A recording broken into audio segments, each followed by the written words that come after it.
Hello दोस्तों, भारत विविधताओं का देश है और यहाँ पर अनेकों सभ्यताएं एवं अलग अलग धर्म के लोग रहते हैं। इसके कारण पूरे भारत में विभिन्न देवताओं के मंदिर पाए जाते हैं, क्योंकि भारत में अलग अलग धर्म के लोगों द्वारा अपने विशेष भगवानों की पूजा की जाती है। परंतु आपको यह जानकर आश्चर्य होगा कि भारत के कुछ संप्रदाय के लोगों द्वारा भगवान ही नहीं बल्कि राक्षसों की भी पूजा की जाती है। रामायण एवं महाभारत जैसे बहुत से धर्म ग्रंथों में देवी देवताओं के साथ साथ राक्षसों की भी पूजा का वर्णन मिलता है। आज हम जानेंगे 5 मंदिरों के बारे में जहां आज भी राक्षसों की पूजा की जाती है और लोगों में उनके प्रति आस्था भी है। भारत के अधिकतर राज्यों में दशहरे के दिन रावण के पुतले का दहन किया जाता है। यूपी के कानपुर में दशानन मंदिर के रूप में लोकप्रिय मंदिर विजयदशमी पर सिर्फ एक दिन के लिए खुलता है। इस दिन जब लोग रावण दहन के लिए खुशियां मनाते हैं, वहीं कुछ लोग दशानन मंदिर में सुबह से ही रावण के 100 साल पुराने मंदिर में विशेष पूजा आराधना करने पहुंच जाते हैं और बताया जाता है कि कानपुर के दशानन मंदिर में शक्ति के प्रतीक के रूप में लंकापति रावण की पूजा अर्चना होती है।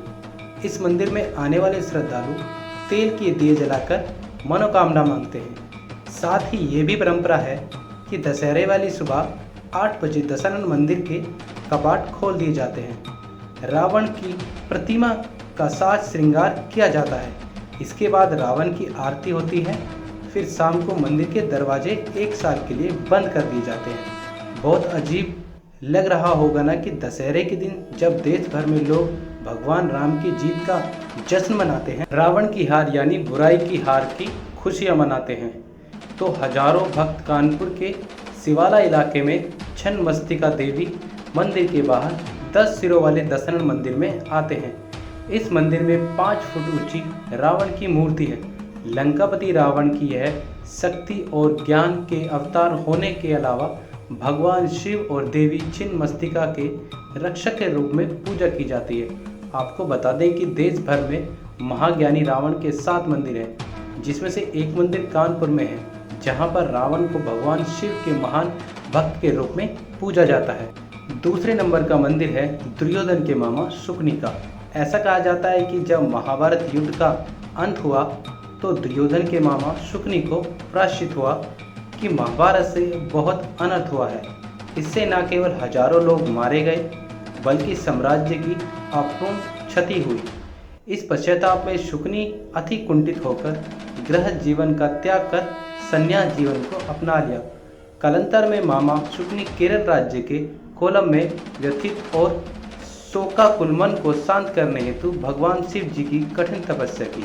इसके उपरांत शिव जी ने उन्हें दर्शन देकर उनके जीवन को कृतार्थ किया। कालांतर में जिस स्थान पर मामा शुकनी ने तपस्या की, उस स्थान पर वर्तमान में मंदिर अवस्थित है, जिसे मायमकोट्टू मलचारुवु मलनाड मंदिर कहा जाता है। जबकि जिस पत्थर पर बैठकर उन्होंने शिव जी की तपस्या की, उस पत्थर की पूजा की जाती है। वर्तमान में इस स्थान को पवित्रेश्वरम कहा जाता है। इस मंदिर में मामा शुकनी के अलावा देवी माता कीरत मूर्ति और नागराज की पूजा की जाती है। इस स्थान पर सालाना मलक्कुड़ा महोत्सवम उत्सव का आयोजन किया जाता है, जिसमें हजारों की संख्या में लोग शामिल होते हैं। इस मौके पर मामा शुकनी की पूजा की जाती है। ऐसा भी कहा जाता है कि एक बार कौरव पांडवों को ढूंढते ढूंढते इस स्थान पर पहुंचे थे। उस समय उन्होंने शुकनी मामा को कोल्लम के बारे में बताया था। और तीसरा मंदिर है राक्षसी पूतना का। भगवान श्री कृष्ण के जन्म के तुरंत बाद ही उनके ऊपर मृत्यु का खतरा मंडराने लगा था। मथुरा का राजा अत्याचारी कंस उनके पीछे पड़ा था।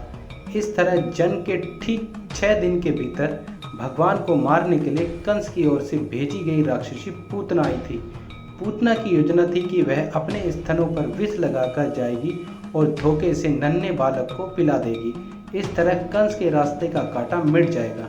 लेकिन अपनी इसी योजना के चलते पूतना मारी के नवजात शिशु बने भगवान ने दूध पीने के बहाने उसके प्राण ही पी लिए और पूतना मारी गई। पूतना भले ही राक्षसी थी, लेकिन दूध पिलाने के कारण उसे श्री कृष्ण की माता का दर्जा प्राप्त है। ब्रज के क्षेत्र में आज भी पूतना एक राक्षसी की तरह पूजी जाती है, जो कि छोटे छोटे बच्चों की ऊपरी हवा, तंत्र मंत्र और बुरे सपने और रात में चौंक कर उठने और अचानक जग जाने वाली समस्याओं का निदान कराती है। गोकुल में स्थित पूतना वध मंदिर में लोग अपने नवजातों को लेकर माथा टेकने जाते हैं। और चौथा मंदिर है रावण के दो सौतेले भाई अहिरावण और महिरावण का। झांसी के पास पंचकुला इलाके में संकट मोचन महावीर बजरंग बली जी का मंदिर है। इस मंदिर में बजरंग बली के साथ दो राक्षसों की भी पूजा की जाती है। ये दो राक्षस हैं रावण का बहुत ही प्रिय अहिरावण और महिरावण। यह मंदिर रामायण के लंका कांड में हनुमान जी द्वारा अहिरावण और महिरावण वध की कथा को बताता है। पुरातत्वविदों के मतानुसार चिंताहरण हनुमान जी का यह मंदिर लगभग 300 साल पुराना है। मान्यता है कि भगवान राम और रावण की युद्ध जब चरम पर था, तब रावण का भाई अहिरावण भगवान राम और लक्ष्मण का अपहरण कर मां भवानी के सामने बलि देने के लिए पाताल लोक ले गया। मां भवानी के सम्मुख श्री राम एवं लक्ष्मण की बलि देने की पूरी तैयारियां हो गई थी, पर जैसे ही अहिरावण ने अपनी कुल देवी के सामने राम लक्ष्मण की बलि देने के लिए तैयार हुए, तभी हनुमान जी ने कुल देवी को अपने पैरों के नीचे कुचल दिया और अहिरावण महिरावण को मार डाला। पांचवा और अंतिम मंदिर है राजा दुर्योधन का।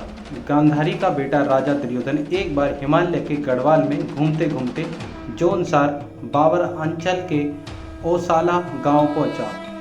यहाँ के प्राकृतिक सौंदर्य ने उसे मुग्ध कर दिया और कुछ दिन वह उसी गांव में रुक गया। दुर्योधन को जब इस इलाके के संरक्षण देवता माहुषी की महिमा का पता चला, तो उसने उन्हें खुश करने के लिए उनकी पूजा की।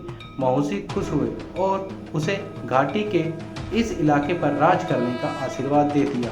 इसके बाद इस गांव के लिए सब कुछ दुर्योधन ही हो गए। वह यहाँ के क्षेत्रपाल यानी रक्षक बन गए। चोर डकैतों और तरह तरह की आफत से दुर्योधन और उसका प्रिय मित्र कर्ण गांव वालों की रक्षा करता है। उनके दबदबे और लोकप्रियता में कोई कमी नहीं थी। गांव के लोग उन्हें देवता की तरह मानते हैं। वो दुर्योधन के प्रति इतने आभारी थे कि उन्होंने उसके लिए एक मंदिर भी बनाया। आज भी ओसला गांव के लोग इस मंदिर में दुर्योधन की मूर्ति की पूजा करते हैं। यहाँ के लोग इस देव महाराज का मंदिर कहते हैं।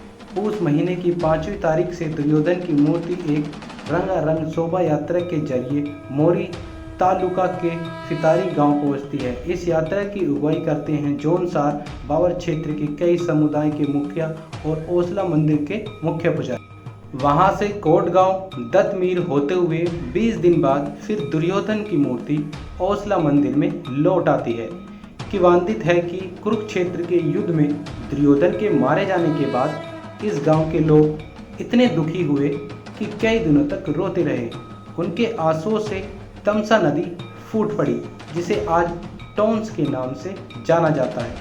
इसके जल से कोई पवित्र काम नहीं होता, क्योंकि यह दुख की नदी है। मंदिर के बगल में लोहे का एक कोटरा है, जिसे गांव वाले दुर्योधन का कोटरा मानते हैं। कई लोगों का यहाँ तक मानना है कि देहरादून नाम भी दुर्योधन से ही आया है। तो दोस्तों, आशा करता हूँ कि आज की वीडियो आपको पसंद आई होगी। अगर आज की वीडियो आपको पसंद आई तो मेरे चैनल को सब्सक्राइब करें, लाइक करें और अपना ही प्यार ऐसे लुटाते रहें। तब तक के लिए जय हिंद, जय भारत।